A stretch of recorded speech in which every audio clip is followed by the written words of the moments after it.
How and when did you fall in love with the sounds of a flute? Oh wow, what a beautiful question. Well, I was thinking about this actually a lot lately, and I was obsessed with the Titanic as a child growing up. It was my favorite movie, and the theme song has that beautiful flute solo.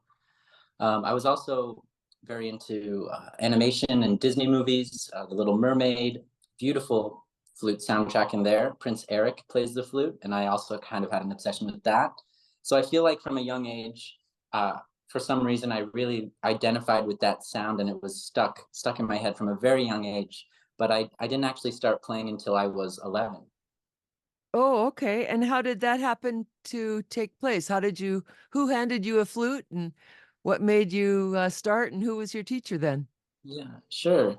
So technically, I started my music education in third grade, playing the recorder, you know, the plastic thing, and uh, I took it very, very seriously. And by the time sixth grade rolled around, I remember there was an open house for all the new students and their parents, and the band was performing. And I saw the flutes in the first row, and I said immediately, oh wow, I have to do that. They were so high up above the whole band and right in the center, and there were some people playing the piccolo, the small flute, and I just thought that was the coolest thing. So I immediately signed up for band, and when it was time to try all the instruments, I listed flute as my first choice, and I ever since then, it was always the flute. That's great. And where were you growing up in during your early flute years? Oh, of course. I was born in Las Vegas, Nevada, and that's where my studies began. So basically your school had a music program and you got to start playing with them. Yeah, I was very fortunate to be in a school that had a very, very flourishing music program. Wonderful, wonderful. And that was grade school, middle school, and high school, or how Oh, did so that was only in so in elementary school, my school did have a music program, but not a band, just the recorder. And then in middle school, they had the whole, band, orchestra, dance even. And then for my high school, I went to what was called Las Vegas Academy for my freshman year, which was a performing arts school, a magnet school. So you auditioned to get in. Um, and so, yeah, in Las Vegas, I was very fortunate to have these music programs readily available to me and working with teachers that really cared. And then to complete my high school education, I moved to Interlochen, Michigan, in northern Michigan, for 3 years, where I completed my studies there. Mhm. do you have a favorite composer of music that includes the flute? A favorite composer. I really love the music of Tchaikovsky, especially his flute writing, and within that, in the ballet scores, Sleeping Beauty, amazing stuff, Swan Lake. So I would have to say Tchaikovsky is one of them. Prokofiev is another one. Amazing composer, really dynamic, and was really known for, you have Peter and the Wolf, where the flute represents the bird. So lots of virtuosic bird-like stuff in his music that I love to play. So he was inspired by birds? Yes, very much so. And as a composer, very inspired by how different sounds and their colors can create a story and imitate something in real life. Very cool. That's wonderful. What are some of the ways I read that you are trying to collaborate with people to bring more people of color into the classical music scene? And I'm wondering, how are you able to do that? What are some Sure. collaborations that have allowed you to further that goal of yours? Sure, that's a great question. So at the moment, I'm currently the chair of a nonprofit organization I helped start called the Umoja Flute Institute. And our mission is to provide the tools for flutists of African descent to succeed and thrive at all levels of music making. So within that capacity, we have flutists from all over the world of African descent, and we provide for them master classes, career development workshops, We're in our third year now, and last summer we had our first in-person flute festival hosted at Tennessee State University, a historically Black university. So that's one way of helping out that I'm trying to do, and I'm very passionate about. And we have such a wonderful community of members. Another thing I'm a part of is the Aspen Amelia Idea Committee, which is looking at their kind of statistics for their students and making goals, actionable goals, to allow students and people of color or people that might not have the access or the income to attend that festival, and also breaking the barriers for how those students feel during their time at that festival, which is another kind of issue in itself. So that's important work. And that's the majority of the work I've been doing right now. But in the past, I've also worked with the Sphinx organization in organizing some panels to spread some awareness about some of the issues for classical musicians and people of color within the community, and issues of LGBTQ and access, education. So it's something that I'm very passionate about, and I'm constantly kind of working in underserved schools as well, and classroom settings like that. And does your goal include both bringing musicians into the fold as well as promoting concerts where more people of color can attend as well? That's a great point you mentioned. I would think that in promoting the musicians and fostering that community of our people of color, naturally their family, their friends will want to come to the concerts more, because when the participants are feeling included and special and really recognized, then it's a full circle moment for those audience members to get them in the hall. So that's how I would say I'm doing that, and I think it's working. I mean, I've seen a lot of diversity in the concert hall these past few months, especially. It's been great. That is really great news. I'm so happy to hear that. What's it like to have a supporter and mentor like Eugenia Zuckerman? Oh, she is fabulous. She is one of my heroes. She's such a delightful woman, and um, coming from a career, a multifaceted, dynamic career as a flutist, a writer, um, to have her support, it means the world to me. I remember before the first time I met her, I was so nervous, because she's someone that I've looked up to since I was probably 13 or 14. I mean, every flutist knows who she is. And but upon first meeting her, and since then, our relationship has just been so wonderful, and she has such a positive outlook on life, and she's so supportive, and she's so experienced. So she's been able to give me some really solid pieces of advice, and it's great to kind of follow in her footsteps in a way. And it sounds like the two of you collaborate in some of these projects that you work on, yes? Yes, we actually we played together. Actually, we did a recital, and we did a duet on that recital. We played two pieces together, and that was amazing. Yeah. You could, that's Wow. actually on YouTube. If you type my name into YouTube and Eugenia's name into YouTube, um, yeah, that was a recital recorded during COVID, I believe. Really well done, and not to pat myself on the back too much, but the just the audio quality and the editing, and yeah, you can see our duet in there, as well as some pieces for flute and piano with the pianist Albert Cano Smith that I play with. Yeah, it's called the Well, Clarion Concerts. Franz Doppler's Andante and Rondo for two flutes and piano. I'll be joined by the very special Eugenia Zuckerman for this performance, and I'm so honored to be playing this wonderful piece with such a legend. The Doppler, Franz Doppler actually was part of a duo. He had a brother named Carl. So you had Franz and Carl Doppler, and they both played the flute as well. And what they would do when they were touring, we won't be doing this today, but Carl, the younger brother, also played second flute, and he was left-handed. We don't do this today, but he actually played his flute backwards. He had a left-handed flute. So you would have the two brothers on stage, and their flutes would be kind of dueling each other. It's the coolest thing. I can't imagine playing this piece left-handed because it is tremendously hard. These brothers were virtuosos in their own right. But it's a very, very fun work, and I'm so honored to be playing it with Eugenia Zuckerman. So I hope you enjoy this wonderful piece, Franz Doppler's Andante and Rondo.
do classical musicians like you thrive as a result of mentors like Eugenia and others who have helped you along the way? Oh, yes, without a doubt. So you feel advancement when you work with people of that caliber. Oh, 1000%. I mean, I would not be talking to you today if I didn't have so many wonderful people supporting me for a long, long time. Yeah. And yes, of the highest caliber, because when you have someone that you look up to supporting you and believing in you, it really lights a fire in you and lets you know that, I can do this, and you can continue to work really hard and stay motivated when otherwise you might not be feeling so good. Yeah, it's hard to pursue a career anyway because you don't always know the ins and outs. So when people give you a little guidance and open a door here and there and give you an introduction to someone who can help you open a door, that's kind of Right. a golden path. Yes. Right, exactly. It's a golden path, and that's going back to what we were talking about with my work before. That's why I'm so passionate about making sure that everybody has the access and the possibilities that I had from people really taking the time to support them and show them that they care. Wonderful. So we could say that it takes a village to raise a wonderful classical flutist. It takes an orchestra, An it takes orchestra. a, it does. Even It takes better. so many people. It really does. How did you and Pro Musica find each other? Sure. So I'm really excited about this collaboration. It'll be our first time working together. And I was approached because I'm on the roster of Young Concert Artists, which is my management company. And my managers and the organization got together somehow, and my name was talked about somehow. And this concert was programmed and approved. And so I'm very, very lucky. I remember when I got the email, I said yes immediately. And have you been to Santa Fe before? No, I've never been to New Mexico. It's been on my list forever. I love to travel, and so I'm actually really excited. Oh, good. And I assume you come in a few days early so that you can do some rehearsals? Yes, I'll get in. I'll get in 2 days early, so we'll have some rehearsals. Hopefully, I'll have some time to explore a little bit. Good. Yeah. Good. I hope the weather is kind to you. I'm sure will be great. Well, if you're coming from Michigan, probably you know how to dress for the cold. So, I will be prepared for the cold. Yeah. yeah, that part sounds great. Um, I wondered if you might describe what you like about one or two pieces in the program. I looked it up and I saw that Mozart's I'm not sure how to say this, Divertimento in Yeah, D, divertimento. yeah, and Carl Nielsen Flute Concerto, Jesse Montgomery. Are you performing in all four pieces? So I'm actually only doing the Carl Nielsen Flute Concerto. So I'll be the flute soloist for that. And can you tell me a little bit about that piece and about Carl Nielsen? I don't know his work. Yes. So yeah, the Carl Nielsen Flute Concerto. It's an extremely dynamic work. Um, I have I have the score right here. Nice orange. So Nielsen was a Danish composer in the 20th century, mostly, and I'll talk about this work and kind of walk you through it because a lot of his style is really on play here. It's a perfect example of Nielsen. So in this concerto, first of all, it's massive orchestra. So there's a lot of sound coming out, a lot of power that you'll find in Nielsen, and a lot of really kind of dynamic rhythms, accents, really strong kind of militaristic playing at times, which you might not think of a flute as possessing a lot of those qualities naturally. So the piece itself and a lot of Nielsen's work has this kind of humoristic element that can also be really quickly um, turned into kind of a tortured element because you're having the performer always. Nielsen forces the performer to always be doing things that are kind of against the natural tendencies of the instrument. Because Nielsen was such a he was such a personal composer. He felt very personally about the music he was writing, and rather than thinking of instruments, he wanted to capture themes or concepts, or in this case, which is really cool, people. So Nielsen, Nielsen is he's Danish, from Denmark, and the Copenhagen Wind Quintet at the time and Nielsen were all really close friends and buddies. And Nielsen decided that he was going to write a concerto for each of those instruments in the woodwind quintet. And each one would be personalized, to the character of each member of the ensemble. I believe he was only able to finish the flute concerto and the clarinet concerto before he passed away. But the flute concerto, in terms of, if you're talking about a person, there's so many kind of sporadic character changes that are happening. And it's intertwined with these really sorrowful, mournful, very singable, memorable melodies enmeshed. And like I said before, you're kind of transitioning between these really fierce moments and then these really tender moments. So I think the person that, I didn't know him personally, obviously, but I think the person Nielsen was writing for was probably a bit temperamental, maybe not the easiest person to work with, but maybe very funny at times too. So I think you get a lot of this kind of lightness that comes out of nowhere, this darkness. It's a beautiful, if it was a painting, it would be, full of many, many colors, very kind of a wash, I would think. So I think Nielsen is a wonderful composer, and the way he writes for each instrument and the way he is able to get the orchestra to sound, utilizing the qualities of each instrument and kind of going against what's natural a lot of times, it's really powerful stuff. Could you give the audience a little bit of an idea of what goes into making the flute sound so beautiful? I mean, there's fingers, there's holes. What Mm-hmm. all are you working on as you play? Sure. So, yes. So I'll give you a basic rundown. So the flute is a woodwind instrument. Yes. So we use our air to make sound. And the way the flute makes sound is, do you want me to get my flute real quick? Sure, that'd be great. Sure. I'll Yeah, be right back. thanks. Okay, cool. Okay. So the flute is a woodwind instrument. And so the way it makes sound is this piece right here. It's in 3 pieces. And when you put it together, this gold piece on mine, it's called the head joint.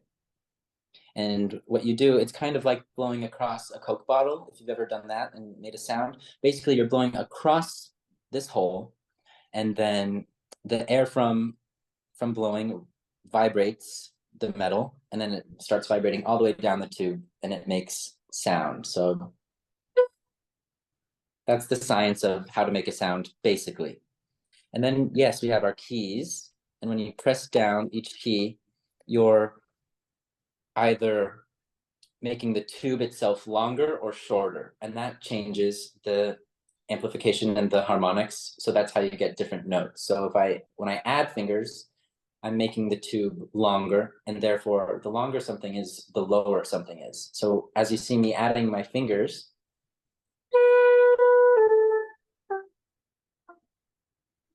we're going down. And if I was to do the opposite, we're going up. So that's a basic thing about how to play the flute. But a lot of what goes into it is using the body in the best way for resonance. You have to learn how to breathe and maximize your breathing. The flute actually uses the most air out of any woodwind or brass instrument, more than the tuba actually. Oftentimes when you first start playing, you'll get lightheaded from using so much air, and you're just not used to it. So a lot of what goes into it is endurance work. You have to learn all of your scales so you can be able to play fast. We think a lot about the shape in our mouth, a lot like singers, because a lot of the differentiations in sound and color that separate one flutist from another are how they manipulate those things, and even the angle of the airstream. And you know, you can talk about it for days and days, but that's a basic rundown. But above all, you just have to sing from your heart. Beautiful. Could you give me an example of a piece that maybe has a couple of those important features, like how you use the mouth and maybe some differentiation? Just a short. Could you just do a short little something? Yeah, yeah, sure. So Thank you. I'll play something that, for example, something we work on is breath control a lot, like I said. And so this will be a little excerpt from what's called Mendelssohn's Midsummer's Night's Dream, which is a popular flute excerpt, and a take on the Shakespeare play. And here you're going to see me doing long phrases, and I only take a few breaths in between. So a lot of the times we work on, I've been teaching this a lot this week, which is why I feel ready to play it. But we're also moving fast. We're moving our fingers very fast, so we want to be accurate. And we're also using our tongue a lot, which is called articulation. And that's a whole nother lifetime's worth of talking about. But yeah, this is what that sounds like. And so you'll notice kind of how big of breaths I take, or if they're noticeable.